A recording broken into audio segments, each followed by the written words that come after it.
एक रात धरती अचानक से झटके खाने लगती है।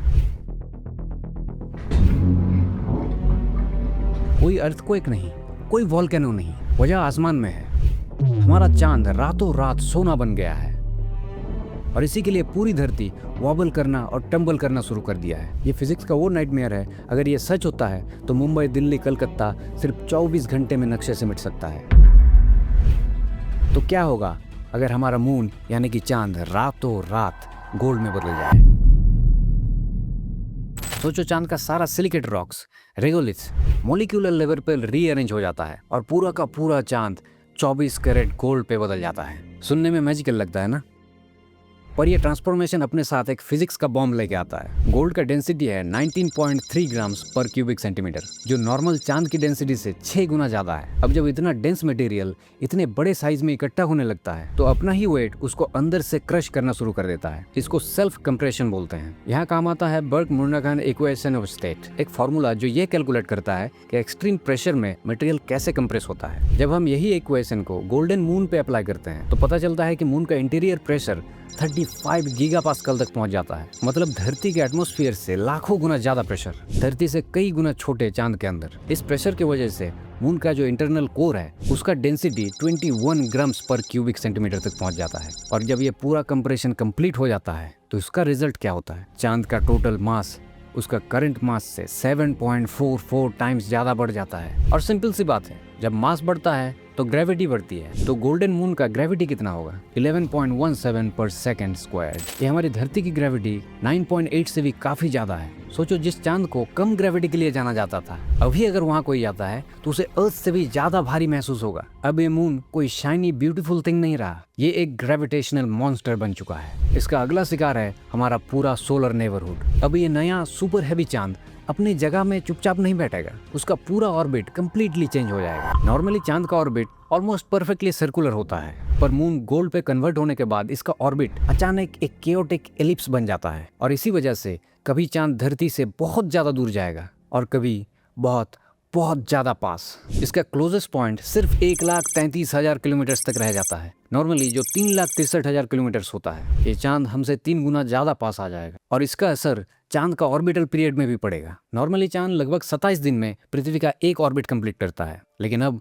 वो लगभग 23 दिन में एक ऑर्बिट कंप्लीट करेगा। लेकिन सबसे डेंजरस चीज ये है, अर्थ और चांद का बेरी सेंटर, यानी कि जिस पॉइंट के इर्द गिर्द चांद और अर्थ आपस में घूमते हैं, वो पॉइंट चेंज हो जाएगा। नॉर्मली वो पॉइंट अर्थ के ऑलमोस्ट सेंटर में होता था, लेकिन इस नए मैसिव चांद के साथ बेरी सेंटर शिफ्ट होकर पृथ्वी के एक्सोस्फीयर तक, मतलब सरफेस के बाहर चला जाता है। इसका मतलब पृथ्वी अब खुद चांद के अराउंड वॉबल करने लगती है। बिल्कुल जैसे तुम कोई भारी चीज लेकर अगर चक्कर खाते हो तो कैसे तुम्हारा बैलेंस बिगड़ जाता है, बिल्कुल उसी तरीके से पृथ्वी का भी बैलेंस बिगड़ जाता है। ये वायलेंट प्लैनेटरी वॉबल धरती के रोटेशन के एक्सिस को डिस्टेबलाइज करना शुरू कर देता है। और इस केओस का पहला शिकार बनेगा हमारे सैटेलाइट्स। लो अर्थ ऑर्बिट और जियो सिंक्रोनस ऑर्बिट में जितने भी सैटेलाइट्स हैं, कम्युनिकेशन, जीपीएस, वेदर, सब के सब या तो क्रैश हो जाएंगे या ग्रेविटेशनल डिस्टर्बेंस की वजह से स्पेस में इजेक्ट हो जाएंगे। हमारा इंटरनेट, टीवी, नेविगेशन, सब के सब एक झटके में गायब। पर ये तो सिर्फ शुरुआत है, असली तबाही तो अब आने वाली है। नॉर्मली ओशियंस में जो वेव्स आते हैं उसमें चांद और सूरज का ग्रेविटी का असर थोड़ा बहुत होता है, लेकिन क्योंकि अभी चांद का ग्रेविटी कई गुना ज्यादा बढ़ गया है तो ओशियंस में इसका असर भी कई गुना ज्यादा बढ़ जाएगा। तो हमारा गोल्डन मून जब अर्थ के सबसे पास में होगा तब टाइडल वेव्स में उसका असर ऑलमोस्ट 33 गुना ज्यादा बढ़ जाएगा। ये नंबर इतना ज्यादा है कि हमारे ओशियंस पूरे तरीके से अनकंट्रोलेबल हो जाएंगे। ओपन ओशियंस में नॉर्मल टाइड्स की जगह अब टाइड्स ऑलमोस्ट 3.5 मीटर्स तक उठेंगे। ये हाई टाइड्स अपने आप में ही एक सिग्निफिकेंट डिस्ट्रक्टिव फोर्स है, लेकिन इसका सबसे ज्यादा असर इंडिया के कोस्ट लाइन पर पड़ेगा। गल्फ ऑफ कंबाट, गुजरात और बे ऑफ बंगाल जैसे एरियाज में कोस्ट लाइन का शेप एक फनल जैसा है। जब इतना ज्यादा टाइडल एनर्जी इन फनल्स में घुसता है तो वेव्स का इंटेंसिटी और ज्यादा बढ़ जाता है और इसका रिजल्ट में होता है 100 से 150 मीटर ऊंची मेगा सुनामीज। जरा इमेजिन करो, एक 40 स्टोरी बिल्डिंग जितनी ऊंची पानी का दीवार सीधा कोस्ट लाइन की तरफ बढ़ रहा है। मुंबई, चेन्नई, कलकत्ता, इसके जैसे काफी सारे कोस्टल सिटीज सिर्फ 24 घंटे के अंदर बर्बाद हो सकते हैं। पर गोल्डन मून का इमेंस ग्रेविटी का असर सिर्फ ओशियंस तक सीमित नहीं रहेगा, अर्थ के क्रस्ट पर भी इसका सिग्निफिकेंट असर होगा। हमारी ये सॉलिड जमीन जिसे तुम स्टेबल समझते हो, वो 11 फीट ऊपर और नीचे जाएगी दिन में 2 बार। बिल्कुल जैसे कोई जिंदा चीज तुम्हारे पैरों के नीचे सांस ले रही हो। पर क्या ये सुनहरा चांद आखिर में धरती से टकराएगा या फिर ये कोई और बड़ा धमाका करेगी?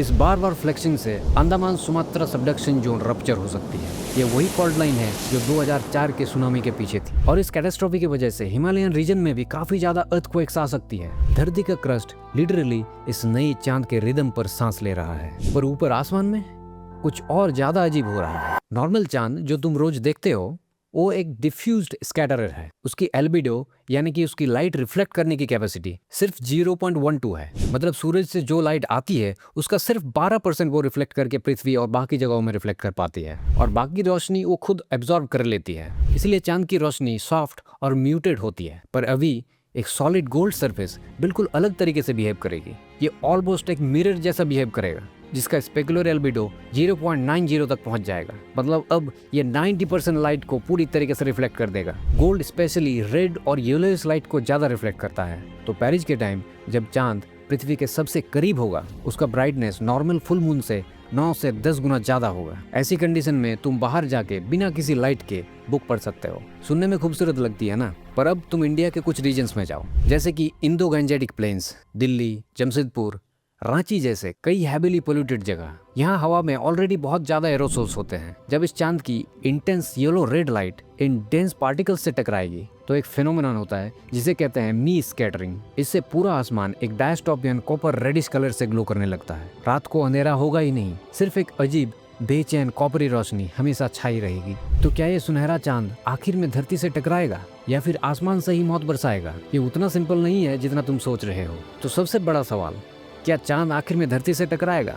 आंसर है नहीं। क्यों, मैं अभी बताता हूँ। धरती अपनी एक्सिस में बहुत फास्ट रोटेट करती है, जैसे कि तुम जानते हो 24 घंटे में पूरा एक चक्कर, जबकि हमारा नया गोल्डन मून अब उससे थोड़ा स्लोअर रेट पर ऑर्बिट कर रहा है। इस स्पीड डिफरेंस की वजह से ऐसा लगेगा जैसे पृथ्वी चांद को दूर ढकेल रहा है, और इस पुश की वजह से गोल्डन मून पास आने की बजाय धीरे धीरे दूर जाने लगती है। पर इसका एक साइड इफेक्ट है, जैसे चांद एनर्जी लेके धीरे धीरे दूर जाने लगता है, पृथ्वी का रोटेशन का स्पीड भी स्लो होने लगता है। मतलब हमारे नॉर्मल 24 घंटे का दिन अब धीरे धीरे प्रोलॉन्ग होने लगेगी। और खुद चांद का क्या होगा? क्योंकि चांद अब मेटल से बनी हुई है, उसका इलास्टिसिटी बढ़ चुका है। मतलब ग्रेविटेशनल इंटरफेरेंस से भले चांद थोड़ा डिफॉर्म हो, लेकिन धीरे धीरे वो अपना सर्कुलर फॉर्म मेंटेन करेगा, और आखिर में चांद का ऑर्बिट एक स्टेबल ऑर्बिट में बदल जाएगा। तो चांद बच जाएगा, वो सर्वाइव करेगा अपना नया स्टेबल ऑर्बिट में। पर धरती का सरफेस, हमारे शहर, हमारे कोस्ट लाइन्स, हमारी जिंदगियां, वो ऑलरेडी रूइंड हो चुके होंगे। अगर तुम सोच रहे थे कि फिजिकल डिजास्टर ही सबसे बड़ा नाइटमेयर था,